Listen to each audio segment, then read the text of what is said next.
నమస్కారం. Welcome to our YouTube channel అనగనగా ఓ కథ. మంచి కథలు వినడానికి మా ఛానల్ని తప్పకుండా సబ్స్క్రైబ్ చేయండి. అలాగే మీ ఫ్రెండ్స్ అండ్ ఫ్యామిలీకి షేర్ చేయండి.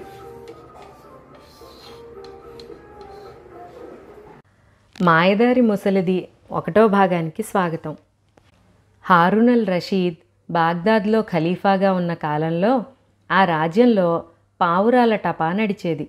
దాన్ని నడపటానికి ఖలీఫా ఒక సమర్థుణ్ణి నియమించి నెలకు 1000 దీనారాల జీతం ఇచ్చేవాడు. అయితే కొంతకాలానికి ఆ మనిషి చనిపోయాడు. అతనితోనే పావురాల టపా కూడా నిలిచిపోయింది.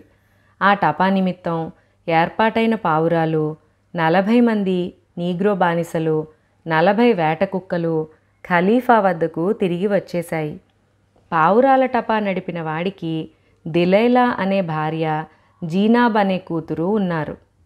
తన భర్త చనిపోగానే దిలైలా ఖలీఫాకు ఒక విజ్ఞాపన చేస్తూ పావురాల టపా తాను నిర్వహించగలనని, తన భర్తకు ఇస్తూ ఉండిన జీతమే తనకు ఇవ్వవలసిందని వేడుకుంది.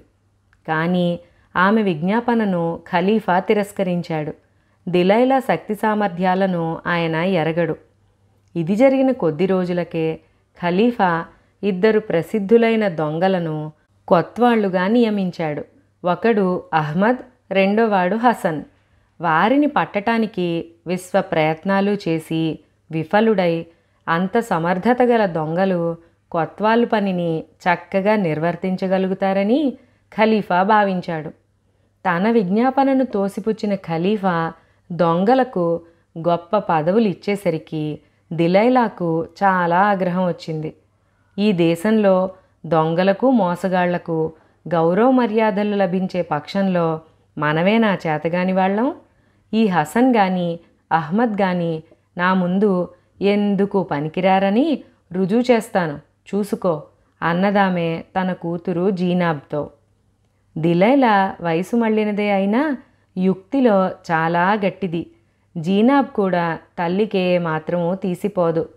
తల్లి అన్న మాటలకు ఆమె చాలా సంతోషించింది.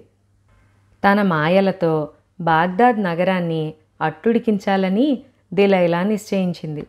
ఒకనాడామె మెడ నిండా తావళాలు, ముఖానికి ముసుగు, చేతిలో సూఫీ బిచ్చగాళ్ల జెండా ధరించి సూఫీ సన్యాసిని అవతారంతో ఇంటి నుంచి బయలుదేరింది. ముస్తఫా అనేవాడు బాగ్దాదులోని గొప్ప అధికారులలో ఒకడు. అతను ఖలీఫా రక్షక దళానికి నాయకుడు. అతనికి పెద్ద జీతం ఉండేది. బ్రహ్మాండమైన చక్కని ఇల్లు ఉండేది. దానికి గంధం చెక్కతో చేసిన తలుపులు, వెండి తాళాలు ఉండేవి. ముస్తఫా ఐశ్వర్యానికి తగ్గట్టే అతనికి మంచి అందాల రాశి అయిన భార్య ఉండేది. ఆమె పేరు ఖాతూన్. ఆ భార్యను ముస్తఫా నెత్తిమీది దేవతలాగా చూసుకునేవాడు. అందుకే ఆమె వల్ల తనకు సంతానం కలగకపోయినా అతను మరొక భార్యను పెళ్లి చేసుకోలేదు. అయితే సాటి అధికారులలాగా తన వెంట దివాణానికి తీసుకుపోవడానికి కొడుకులు లేరే అని లోపల బాధపడేవాడు. పిల్లల కోసం తన భర్త బాధపడుతున్న సంగతి ఖాతూన్కి తెలుసు. అందుచేత తనకు పిల్లలు లేరన్న విచారంతో ఆమె కూడా బాధపడుతూ సంతానం కోసం ఎన్నో మందులు తిని ఎన్నో తిప్పలు పడింది. అయితే ఆమె చేసిన ప్రయత్నాలేవీ ఫలించలేదు. సూఫీ సన్యాసిని వేషంలో అల్లా అని కేకలు పెడుతూ నగరం వీధుల వెంబడి తిరుగుతున్న దిలైలా ముస్తఫా ఇంటి ముందుకు వచ్చి తల ఎత్తి చూసింది. మేడ మీద కిటికీ వద్ద నిలబడి ఉన్న ఖాతూన్ అంతులేని ఆభరణాలు ధరించి కొత్త పెళ్లి కూతురిలాగా వెలిగిపోతూ దిలైలా కంటపడింది. ఈ పిల్లని తీసుకుపోయి ఆ నగలన్నీ కాజేయకపోతే నా ప్రజ్ఞ ఏమిటి అనుకున్నది దిలైలా. దిలైలాను చూడగానే ఖాతూన్కు కూడా ఆశ కలిగింది. ఈ సూఫీ సన్యాసిని తనకేమైనా సంతానప్రాప్తి కలిగే మార్గం చెబుతుందేమో. ఆ సన్యాసిని పిలుచుకురమ్మని ఖాతూన్ ఒక దాసీదాన్ని పంపింది. దాసీది వెళ్ళి దిలైలాను మేడ మీదికి తెచ్చింది. ఖాతూన్ కళ్ళనీళ్లు పెట్టుకుని దిలైలా కాళ్లపైన పడి తన సమస్యను వెళ్ళబోసుకుంది. నీదొక పెద్ద సమస్య కాదు. ఈ నగరంలోనే సంతాన సాధువు ఒక ఆయన ఉన్నాడు. ఆయన దర్శనం చేసుకున్నావంటే నీ కోరిక తీరే ఉపాయం చెబుతాడు అన్నది దిలైలా. ఖాతూన్ విచారంగా, నేనెప్పుడూ ఇల్లు దాటి వెళ్ళిందాన్ని కాను అన్నది. అలా అయితే నా వెంటరా, ఇప్పుడే నిన్న సాధువు దగ్గరికి తీసుకుపోతాను. నీ భర్త ఇంటికి తిరిగొచ్చే లోపల నువ్వు వచ్చేద్దువుగాని అన్నది దిలైలా. తన కోరిక నెరవేరినట్టేనని భావించుకుని ఖాతూన్ తనకున్న మిగతా నగలు కూడా ధరించుకుని దిలైలా వెంట బయలుదేరింది. ఇద్దరూ కలిసి కొంత దూరం వెళ్ళేసరికి సిద్దికి మొహసీన్ అనేవాడి దుకాణం వచ్చింది. మొహసీన్ యువకుడు, అతనికి ఇంకా పెళ్లి కాలేదు. అతన్ని చూడగానే దిలైలాకు ఒక ఆలోచన కలిగింది. ఆమె ఖాతూన్ను బయట అరుగు మీద కూర్చుని ఉండమని, తాను మాత్రం దుకాణం లోపలికి వెళ్ళింది. ఆమె మొహసీన్తో, చూడు నాయనా, ఆ అరుగు మీద కూర్చున్న చక్కని చుక్క నా కూతురు. దానికి పెళ్ళీడు వచ్చింది. నీ వంటి బుద్ధిమంతుడికిచ్చి పెళ్లి చేద్దామని నా ఉద్దేశం. దాని తండ్రి వ్యాపారం చేసి బోలెడంత సంపాదించాడు. నీకు పుష్కలంగా కట్నమిస్తాను. కావాలంటే ఇలాంటి దుకాణాలు ఇంకొక 2 తెరవవచ్చు అన్నది. మొహసీన్ పరమానంద భరితుడై, ప్రధానం ఎప్పుడు చేస్తావు అన్నాడు. నా వెంటొచ్చావంటే ఇప్పుడే చేస్తాను అన్నది దిలైలా.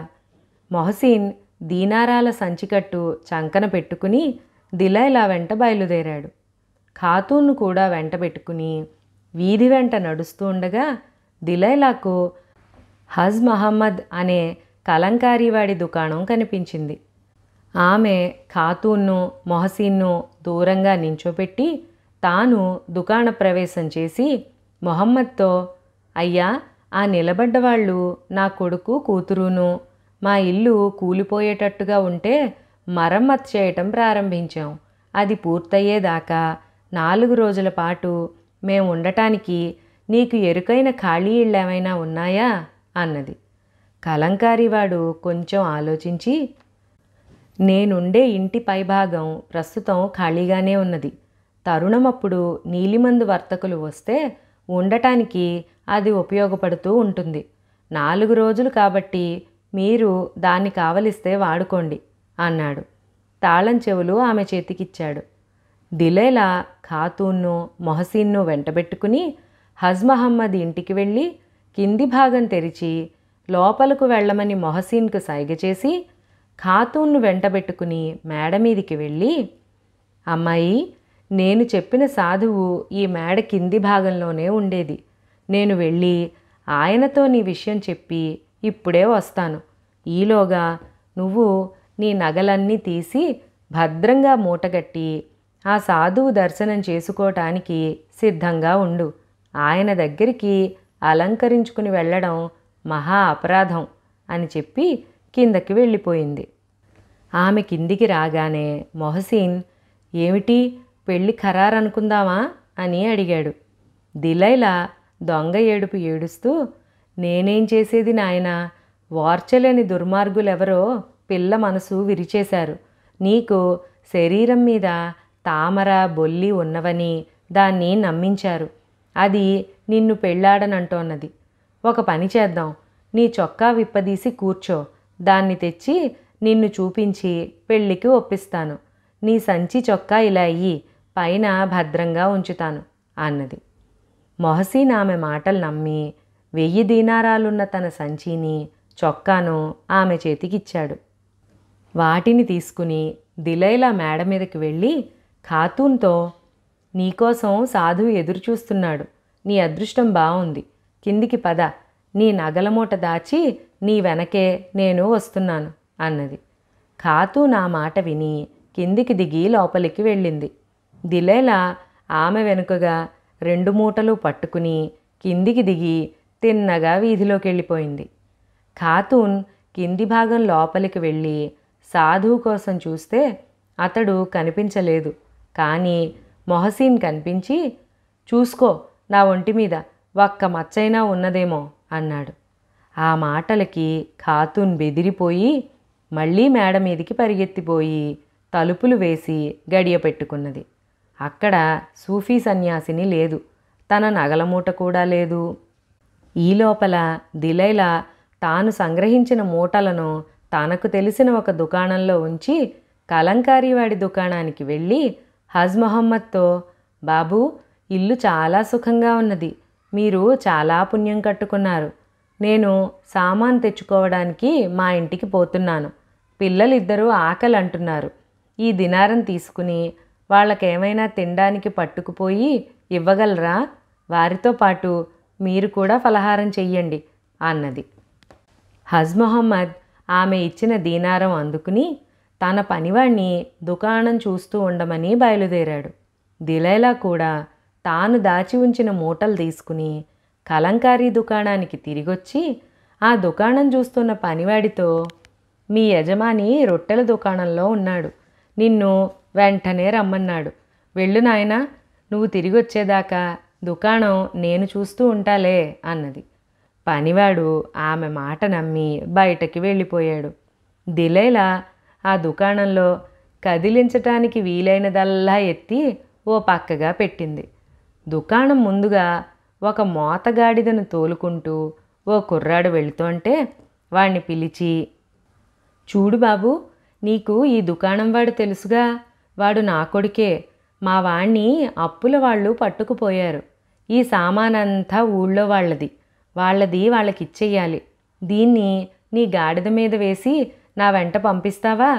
ఇదిగో ఈ దీనారం ఉంచు, నేను తిరిగొచ్చేలోగా నీలిమందు సీసాలు, కర్ర సామాగ్రి అన్నీ విరగ్గొట్టేయి, లేకపోతే ఈ దుకాణం అంతా జప్తు చేస్తారు అన్నది. గాడిద గల కుర్రవాడు ఆ పనికి ఒప్పుకున్నాడు. దిలైలా సామానంతా గాడిద మీద వేసుకుని తన ఇంటికి వెళ్ళిపోయింది. తల్లిని చూడగానే జీనాబ్, అమ్మా, ఏం చేసుకొచ్చావు అని అడిగింది. దిలైలా గర్వంగా నవ్వుతూ, నలుగురి కళ్ళల్లో దుమ్ము కొట్టాను, ఈ నగలు ఒక అధికారి భార్యవి, ఈ దీనారాల సంచి చొక్కా ఒక దుకాణుదారువి, ఈ సరుకంతా ఒక కలంకారీ వాడిది, ఈ గాడిద 4వ వాడిది అన్నది. చేసిందేదో బాగానే చేశావు గాని ఇక ఇల్లు కదలకు, వాళ్ళు నలుగురు నీకోసం వెతుకుతూ ఉంటారు అన్నది జీనాబ్. అప్పుడే ఏమైందే పిచ్చిదానా, ఉన్నదంతా ముందే ఉంది అన్నది దిలైలా. అక్కడ కలంకారీవాడు రొట్టెల దుకాణంలో రొట్టెలు కూర కొంటూ ఉండగా వాడి పనివాడు వచ్చి, ఎందుకు రమ్మన్నారు సాబ్ అని అడిగాడు. తాను పిలిచినట్టు ముసలిది పనివాడితో ఎందుకు చెప్పవలసి వచ్చిందో తెలియక కలంకారీవాడు తన దుకాణానికి తిరిగి వచ్చేసరికి గాడిద గల కుర్రాడు దుకాణాన్ని ధ్వంసం చేస్తూ కనిపించాడు. ఇదేం పనిరా, నిన్ను తగలయ్యా అన్నాడు కలంకారీవాడు. మిమ్మల్ని బాకీదారులు వదిలేశారా అండి అన్నాడు గాడిద గల కుర్రవాడు. ఒకరన్నది మరొకరికి చాలాసేపు అర్థం అవ్వలేదు. చిట్ట చివరికి సంగతి కొంచెం అర్థమయ్యి కలంకారీవాడు, ఆ ముసలిది ఏమైంది అని అడిగాడు. నా గాడిద సంగతేమిటి అడిగాడు కుర్రవాడు. ఇద్దరూ లబ్బున మొత్తుకుంటూ ఉండటం చూసి జనం పోగయ్యారు. అందరూ కలిసి కలంకారీవాడి ఇంటికి వెళ్ళారు. కలంకారీవాడు తలుపు తట్టగా మొహసీన్ చొక్కా లేకుండా వచ్చి తలుపు తెరిచాడు. దొంగ వెధవా, మీ అమ్మెక్కడా అని కలంకారీవాడు అరిచాడు. మా అమ్మ ఎప్పుడో చచ్చిపోయింది అన్నాడు మొహసీన్. ఒకరి గొడవ ఒకరికి అర్థం కావడానికి ఇంకొంతకాలం పట్టింది. ఆ ముసలిది నాకు తన కూతుర్నిచ్చి పెళ్లి చేస్తానని తీసుకొచ్చింది, తల్లి కూతుళ్ళు మేడ మీద ఉన్నారు అన్నాడు మొహసీన్ చివరికి. కలంకారీవాడు పైకి వెళ్ళి తలుపు తడితే ఖాతూన్ తలుపు తెరిచింది. మీ అమ్మెక్కడా అన్నాడు కలంకారీవాడు. మా అమ్మ ఎప్పుడో చచ్చిపోయింది అన్నది ఖాతూన్. నలుగురు తలలు చేర్చిన మీదట జరిగిన మోసం యొక్క అసలు స్వరూపం క్రమంగా అర్థమైంది. ఖాతూన్ను ఆమె ఇంటి దగ్గర దిగబెట్టి మిగిలిన ముగ్గురు నగర రక్షకుడైన ఖాలీద్ వద్దకు వెళ్ళి జరిగిందంతా చెప్పారు. ఖాలీద్ చెప్పిందంతా విని, ఇంత పెద్ద నగరంలో ఎందరో ముసలమ్మలున్నారు, అందులో ఏ ముసలిదాన్ని ఎలా పట్టుకోవడం, మీరే దాన్ని ఎలాగైనా పట్టి తెచ్చారంటే దాన్ని తప్పకుండా శిక్షిస్తాను అన్నాడు. చేసేది లేక మోసపోయిన ముగ్గురు దిలైలా కోసం వెతుకుతూ నగరం 3 దిక్కులకు బయలుదేరారు. ఇక్కడితో మొదటి భాగం పూర్తి. రెండో భాగంలో మరి ఈ మాయదారి ముసలిది ముగ్గురికి దొరుకుతుందా లేదా అని వినడానికి ఎదురుచూస్తూ ఉండండి.